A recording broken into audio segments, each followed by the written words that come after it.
Баршаңызға сәлем. Бүгін тез әрі оңай дайындалатын дәмі тіл үйретім пирогтардың бірі восточный пирогын дайындаймыз.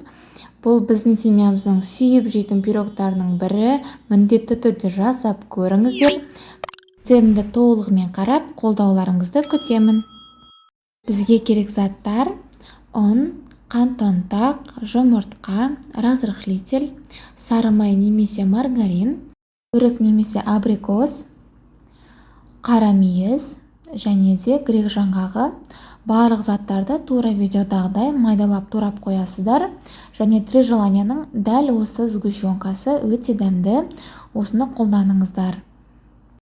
Ұнымызға майымызды салып, дәл видеодағыдай бір қалыпта масса болғанша дейін осылай қолмен араластырамыз. Майларыңыз сәл салқын болса, үкіштен өткізіп, бір қалыпты масса болғанша дейін жасап алуларыңызға болады. Қамырымыз өте нәзік болып шығады.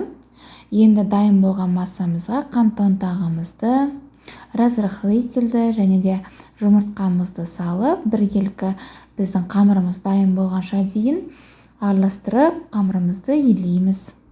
Барлық заттардың бәрі сіздерде бөлме температурасында болуы міндетті. Дәл видеодағыдай сізде осындай керемет жұмсақ қамыр шығады. Сіздерге айтар кеңесім, кішкентайда болсын весы алып қойыңыздар. Ол кухняға өте керек. Әсіресе пирог, торт жасағанда грамм-граммен жасау міндетті. Міне дәл видеодағыдай осындай қамырымыз шығатын болады. Өте жұмсақ, жұмыс істегенге өте ыңғайлы. Енді формамызды дайындаймыз. Менде 26 диаметрлік форманың астына пергамент қағазын төседім. Шет жағына май жақпадым, өйткені қамырымыздың өзі майлы. Дәл видеодағыдай тегістеп, қолмен біркелкі әдемі қылып шығамыз. Менде дәл осындай көлемде болды. Осылай жасауларыңызға болады. Енді салмасын саламын. Мен барлық заттарды жуып, кептіріп, турап қойдым дайындап. Енді барлық заттарды араластырып, дәл видеодағыдай жайғастырып шығамыз. Өздеріңізге ұнаған басқа да суға фруктыларды қолдансаңыздар болады. Бірақ маған осындай классикалық түрі ұнайды. Дәмі тіл үйретін өте дәмді восточный пирог болып шығады. Суға фруктыларыңызды турамай кесекте де салуға болады. Бірақ мен үшін осындай турап салсам, ол өте әдемі және де турағанға өте ыңғайлы болады.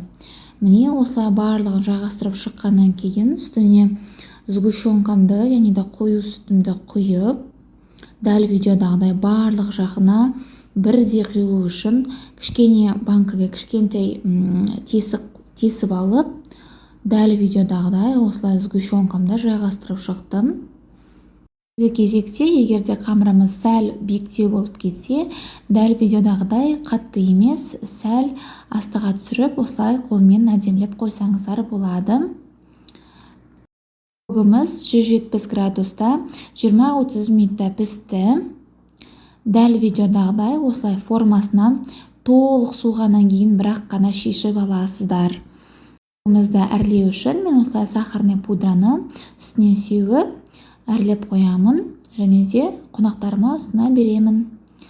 Ал ас болсын, егерде менің рецептім сізге ұнап жатса, комментария жазып, лайк басып, каналыма тіркелуді ұмытпаңыздар. Сау болыңыз.